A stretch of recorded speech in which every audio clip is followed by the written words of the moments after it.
Now, to continue this conversation in studio, I'm joined now by Lieutenant Colonel in Reserve Doron Avital, former commander for the IDF Special Forces, as well as international affairs analyst Dan Perry. Neither Israel or Hezbollah claim that they want to see a full-scale war. But what type of a responsibility might Hezbollah have to respond to this, and how does Israel then continue to not let this escalate into a full-scale war? Well, I'm not sure that Israel has decided, or the government has decided, that it wants a full-scale war. For sure, it wants to be seen to be doing something, because the completely reactive posture that they've adopted over the past year is politically untenable, and they were being hammered domestically over that. Second, I think they do harbor some hope of deterring Hezbollah. It's difficult to imagine Hezbollah being formally deterred. They're too radical, they're too controlled by Iran, they're too much religious fanatics, and they quite possibly are too insane. That said, one can imagine a subtle de-escalation, undeclared, where it looks like Hezbollah is ramping down and going back to a minimal viable product as regards support for the Palestinians, where it's plausibly deniable that they've abandoned their effort to spark war with Israel. No one knows which way it's going to go, and as Doron said, if Hezbollah successfully escalates by, let's say, attacking Haifa, then Israel will be forced. I think a lot of this is sort of political. Now, there's a fiction in Israel that says that, you know, the north is the same as the center and it doesn't matter. But that's nonsense. I mean, individuals are the same, but the region's not the same. If they should attack Haifa with about 1 million people, metro area, or the Tel Aviv area with about 3 million, well, it's 100 times more crowded than in the north, which means it's 100 times more likely individuals will be harmed. Israel can't afford that. So Hezbollah, I think, has pushed the envelope about as far as it'll go. Israel feels it must do something, and this is the thing. But at the end of the day, you're looking at nonetheless, still at a binary situation, where one way to address the situation in the north is to end the war in the south, and that basically means an all-for-all deal where they get back the hostages and retreat from Gaza, leaving Hamas diminished but in power. It's hard to take, but that's the deal. And that would end the situation in the north, or to try to go all out, invade Lebanon with boots on the ground, have a active two-front war as part of their like 7-front war, and pay the price of that, which could mean massive attacks on the Israeli homeland, huge complications internationally if the world isn't with Israel, and also a violation of Israel's long-standing military doctrine that calls for short and winnable wars. I think it's important also to note that from an Israeli perspective, we have a very limited objective in the north. I say limited because some people talk about dismantling Hezbollah. This is not the aim of the IDF right now. Returning the residents to the north. Yeah, this means a buffer zone. It doesn't mean a buffer zone with the presence of soldiers, perhaps, yes, as it was before 2000 in the 80s. I myself was a paratrooper officer patrolling in those buffer zones. But to create a buffer zone that would be protected by fire all the time, making sure that Hezbollah doesn't go south of the Litani River or those 10 kilometers range or the 1701 outline. So this is our objective. And this can be achieved either by a diplomatic move in the context of what's going on right now, and some international pressure can help, or by force, by troop maneuvering in the south or whatever. I'll just say the problem is, of course, that even a limited maneuver in the south can very fast escalate to a full-blown war, and this is a different story. Another problem is that Hezbollah's rockets are longer range than a distance from Litani to the border. Yeah, so even if you've pushed them north, they can still fire at Israel. So although it's true that the government does project that, unlike in the south, they don't want to, I mean, they'd like to, but their operational goal is not to destroy Hezbollah. I think Israel's strategic imperative ultimately is to insist on the implementation of 1701, which includes a disarming of Hezbollah, because no matter where they are in Lebanon, they're still a threat to Israel if they want to be. The 1701 right now enforced by far if it's been violated by Hezbollah. Absolutely. Or the presence of international force. I don't know, something more dramatic than the UN. I'm amazed at Israel's inability to project its excellent case to the world through public diplomacy and also a quiet diplomacy. There is no reason not to demand of the state of Lebanon, whether or not they have diplomatic relations, stop the attacks upon Israel from your territory. And if you can't do it, let us help you and go to the UN Security Council. So what needs to change then? And what will it take for you to be able to return home to Kiryat Shmona, to actually feel safe in your home? I think what the problem is government.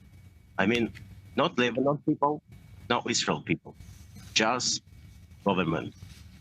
They need to check what to do after war, like what to do after war in Gaza. What next step? Understand me? I mean, after what we get in Lebanon and stay like 2, 3, 5 years, still finished? No. It's the same situation. Ilyas Strickman, thank you so much for joining us and giving us your perspective from northern Israel. Okay. Bye.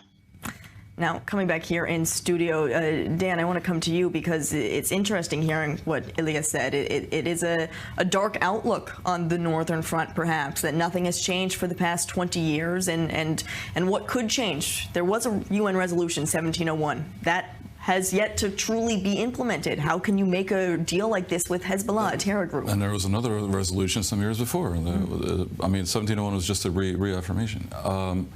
I think Mr. Strickman is correct. The government doesn't seem to have a policy that is strategic, neither in the north nor the south. They respond with blunt force, like, I've been attacked, I'm going to attack you back. But there's no grand design. Others have proposed a grand design. The U.S. has been making great efforts to allow Israel an exit strategy from all these wars that leads to a better strategic position where there's a military alliance with the moderate regional Sunni countries and with the West arrayed against Iran and its proxies, which would enable the world to step in and make serious demands of Lebanon, for example, vis-a-vis Hezbollah, and to actually assist. But then it looks like it's in the context of something that is not just tribes squabbling. For example, in the south, I mentioned before that the deal would involve Israel pulling out and leaving Hamas in power. But why is that? I said it's difficult to take that that's the outcome. But why is that the outcome a year after the war started? Well, because the government, in its foolishness, has blocked any discussion of a day-after plan that would give people a vision, that would create an alternative to Hamas. Yet when it comes to a deal, Hamas has yet to accept any of these deals, even the U.S.-backed ones that the Prime Minister continues to say he has accepted. So that's still a difficult situation. I think Hamas has made clear from about November that they would return all the hostages in exchange for prisoners and for an Israeli pullout and an end to the war. None of the deals that are on the table, including Israel's own now self-denied proposal from May, actually is that. And I understand why it isn't that, because it's so difficult to contemplate after all this sacrifice, leaving and allowing Hamas to be in power in Gaza. But it would have looked different if from the beginning Israel had said, we would like to restore a different Palestinian civilian authority to Gaza, and we will work with the world to create such a thing. Let's suppose the PA is inadequate. We're going to help rejigger and improve the PA because we have a vision. All right? If they had done that, they would have retained something of the moral high ground. It would look, including within Israel, where there's tremendous domestic dissatisfaction with the war, like it's leading somewhere. Instead, where the war appears to be leading because of the government's ineptitude is either to this scenario where they pull out, get the hostages, but Hamas is still in power, degraded but standing, or a forever war with a military administration, which has already begun to be set up, and with some of the greater lunatics in the government wanting to resettle the area with Jews, creating a total binational state with the Jewish minority. It is a strategic failure of the highest order. So at this point, if you're like an Israeli or a friend of Israel or the U.S. administration, and you see that Israel's basically blocking its own path to victory, you have to say, well, cut your losses. Get back the hostages and live to fight another day. Hamas will provoke you again. A predicament that it's hard to to estimate what to do. Let's see what's going on in Lebanon in the next few days, because it would affect the attention and the shifting of the focus of the army, the public, and the politician in terms of what to do and what to do next. Well, and right now we have said that the ball, it seems, is in Hezbollah's court, even though Israel has maybe laid the playing field. And so if they do have this intended or possible strike hard onto northern Israel, then exactly when we're talking about the chances of a deal, chances of a ceasefire in Gaza, how could the international community look at this escalation? Because it's still on Hezbollah that's making, quote unquote, the first move when it comes to the north and diverting the attention. I think the world community should have great clarity and should understand that there's a fundamental narrative divergence between the Palestinian arena and everything else. In the Palestinian arena, the world is a little bit tired of Israel and the Palestinians and views them as squabbling tribes. And it's difficult to say that one side or the other is totally right. Hamas is satanic and diabolical, but the Palestinians themselves may be incompetent at negotiating independence for themselves over the decades, but they have a legitimate grievance against Israel.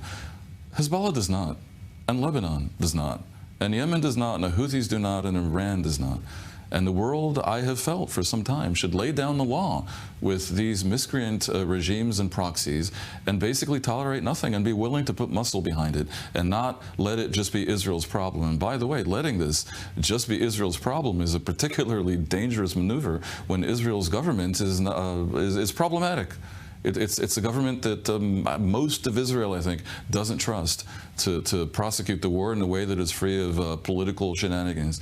And so we have a very dangerous cocktail here, and I would hope the world would get more involved and specifically make demands of Lebanon and of Iran. And when I say Lebanon, I know they're hapless, but they need to own up to their haplessness and say, look, people, we can't control Hezbollah, we want help. And maybe then the world will help them. Now, I'm very well aware that the common wisdom in the world right now is that the West, and the U.S. in particular, have war weariness after the unsuccessful forays into Iraq and Afghanistan, and there's no way they'd risk a third. I'm not so sure, because they also don't want to risk a nuclear Iran lording it over the entire planet as a central part of the axis of resistance / evil. Very important for the Israelis to understand that we live in a sort of a coalition game, and we have to also respect our coalition partners, the U.S., the Europeans, and so on, that help us against the Houthis and so on.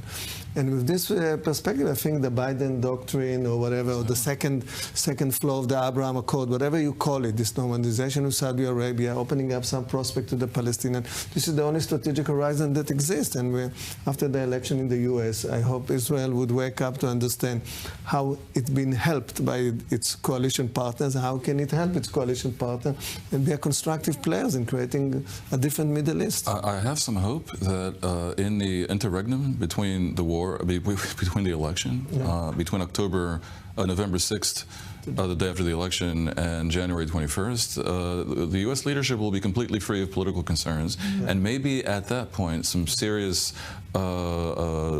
revisionism can happen in what has hitherto been its rather hapless and reactive approach towards Middle Eastern miscreants. I'll add this, though. Israel, because the right-wing government of Israel is at such loggerheads with the world, they tend to have indifference about diplomacy. Like, they think everyone is against them. And they have a little bit infected the people of Israel with that defensive mindset. And I'm here to say it's not true. Israel, in the grand scheme of things, if you divorce Israel from its entanglement in the West Bank and current disaster area in Gaza, Israel proper, vis-a-vis the region, has a real chance to be accepted as a positive player in the region and the world. And indifference towards this is wrong. And also the ingratitude the government is displaying towards the U.S., without which it could not do the war in Gaza, is foolishness. Because if it goes into Lebanon, it will need U.S. support. And one thing that has to be said in this regard is they must not project indifference to civilian lives in Lebanon. They have to make sure, way beyond the call of duty even, they have to make maximally sure that Lebanese civilians are spared for two reasons. One, they can't afford for the world to think about Lebanon what they're currently thinking so many people about Gaza. And two, the future for Israel, if there's a good future in Israel, it goes through peace with Lebanon. And the people of Lebanon have real potential within them to be friendly towards Israel, most of them for sure. And that must not be sacrificed on the altar of fighting Hezbollah. You say we need the U.S. support if we do have this full-scale war with Hezbollah in Lebanon. What type of U.S. support are we talking about, though? First of all, in the international arena, you need the support, of course, but is it words? Is it words of affirmation? No, but also ammunition, all other things, of course, intelligence, whatever, deterrence against Iran. Of course, this is a coalition game. Israelis didn't get it fully, I think. And a veto at the Security Council. Exactly. Yeah, I mean, without that, the road is very short towards economic sanctions and maybe even arms embargo. Dan, I want to ask you, right now we still do see, I don't want to say hysteria yet, but there are fears about what could happen, not only in Haifa, in Tel Aviv, all throughout Israel, if something does really escalate in the north. So what would be your message to the Israeli public to calm those fears and to keep a clear head right now? Absolutely. I mean, you have to be vigilant. You have to know where your shelter is. And look, if Israel's in this situation, beyond stockpiling, water and making sure you have electricity and so forth, I wouldn't advise panic. A lot of people don't trust the government, and that's bad, but the armed forces of Israel, I think, are reasonably well prepared. It's at the point where you have to put your faith in the leadership. I can't believe I'm saying it, but coming from you, Dan. Well, but the fact is, this is where we are, and as opposed to so much of what Israel does, let's say in the West Bank, where you know my feelings on that, the situation in Lebanon is utterly unacceptable. It's unacceptable for Israel to be absorbing these blows for a year and hardly responding. I mean, they've responded, of course, but not in a way that puts a stop to it. It's also unacceptable for the poor people of Lebanon. Everything is unacceptable. When we talk about 60,000 evacuated northern Israelis, that's the same situation in southern Lebanon. Look, we could end up facing rockets here in Tel Aviv, but the fact is, I do assess that there are points in the history of a nation where certain prices must be paid in order to fix massive problems that have been created either through negligence or through bad luck or through ineptitude. But we're at a juncture where problems need to be fixed, and sometimes in the fixing of problems, some hard times have to be endured. There's no question that Israel needs in the end a change of direction. After the aftermath of this war, all through the war and the aftermath of the war, the whole direction took us to this terrible junction, and we'll have to find a new leadership. I hope it's coming. Exactly. I'm not too well. So, what I would say is, if it has to be blood, sweat, and tears, then maybe make it a short, hard, and elegant. Sure. Well, we will certainly see exactly what happens in the coming hours, coming days, and coming months. Doron Avital, Dan Perry, thank you for your analysis on the threats that Israel is facing right now.